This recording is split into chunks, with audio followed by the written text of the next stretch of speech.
Okay guys, this is Master Lost Sector, minus 23 power. Let's take a look at the new exotic, Briarbinds. Void Souls have a longer duration, they gain escalating damage and durability, and we can retrieve them by picking them up. This is honestly such a fun build. I love playing on Void Warlock, and this one makes a new playstyle very fun. With Child of the Old Gods and Healing Rift, the Void Soul is going to go out, drain and weaken enemies and give us grenade and melee energy, and then when we defeat any of those enemies being drained, we'll also get class ability energy back. I'm also pairing this with Feed the Void, which gives us Devour. Devour plus Child gives us insane ability spam, and then you can see the tiers of enemies that you can defeat that give you a percentage of your grenade ability energy, 7.5 up to 20% when you're running Devour. So that's going to help our ability spam as well. But don't forget that you can retrieve your buddy, so you're essentially able to make double Void Souls. You have the one that's on your hip, and then the one that you retrieve can also go out and damage the targets. That's going to be very helpful for all that ability energy that it's going to get from draining the target. We're also going to be weakening a target constantly. All of this weakening is going to help, because a base Child of the Old Gods gives that 3.5% grenade energy every 1.4 seconds. It can linger by your side for 25 seconds, but the most important thing is the double energy. With double Void Souls, double the energy you're receiving for grenade and melee ability, as well as the class ability. Another way that we're going to get class ability energy with the build is through Void Breaches. Void Breaches are going to grant 12.5% class ability energy on pickup. They linger on the battlefield for 25 seconds, which is the same linger duration as the Void Soul has when it's on your hip. So that's really good that they sync up well together for their timers. And while you're enjoying this build and these build videos that I have on the channel, please consider subscribing to the channel. You can turn on the bell for notifications if you like, and make sure to like the video if you do enjoy the content that you are seeing here today. Now, the next thing that I want to talk about for the build is going to be the first fragment, Echo of Harvest. Defeating weakened targets creates an orb of power and a Void Breach. We just talked about the Void Breaches. We know those will give us class ability. Orbs are really good, obviously, but all three combine for amazing class and grenade ability energy. I mean, Child is going to weaken, and then anything weakened makes an orb. Then we pick up the orb or the Void Breach, and then we get more class ability to continuously loop this. So it all synchronizes into itself there with those three elements looping together and harmonizing. The next thing I want to talk about is how we can maintain Devour for longer, as well as the Overshield. So void buffs applied to us with the Persistence Fragment on will last longer. They'll have a longer duration, as well as any overshields that we get. And Starvation is going to make it so all of those orbs and Void Breaches that we were generating will now provide Devour. Another thing that synergizes wonderfully in this build is Monochromatic Maestro.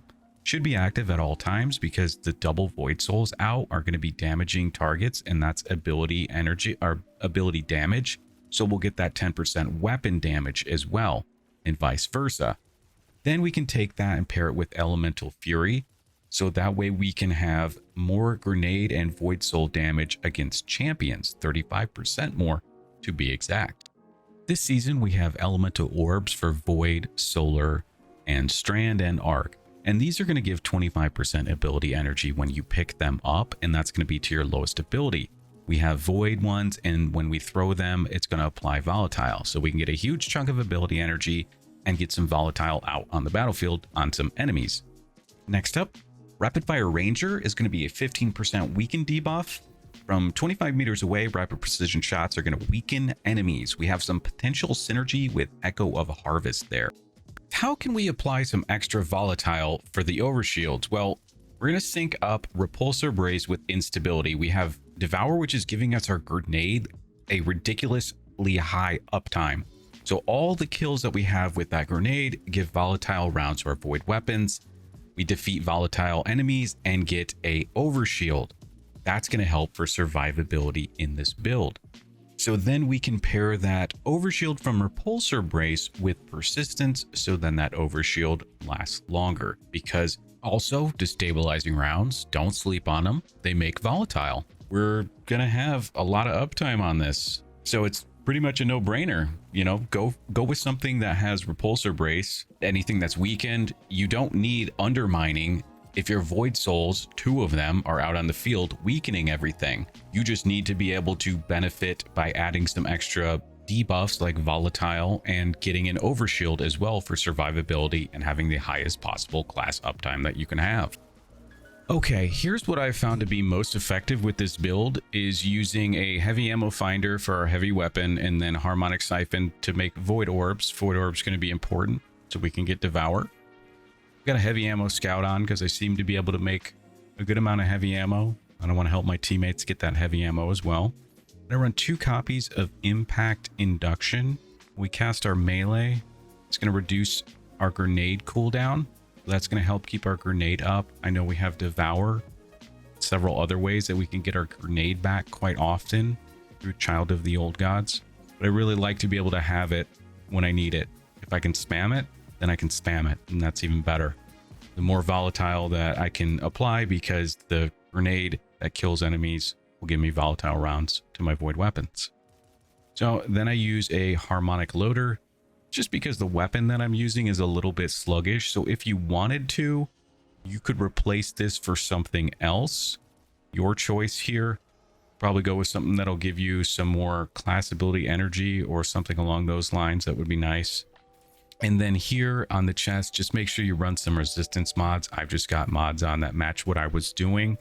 You don't really need charged up because we have so many ways to keep our abilities up high that we don't need to worry about having a high amount of armor charges. Here I'm using, in conjunction with Diviner's Discount, the Void Scavenger. It only costs 1 because of this artifact mod that I have unlocked, which is good because of the heavy ammo finder. And then I have 1 copy of Orbs of Restoration just to go a little bit overboard with ability regeneration. Now, I don't know if you're able to fit on your legs a double Void Surge. I run 1.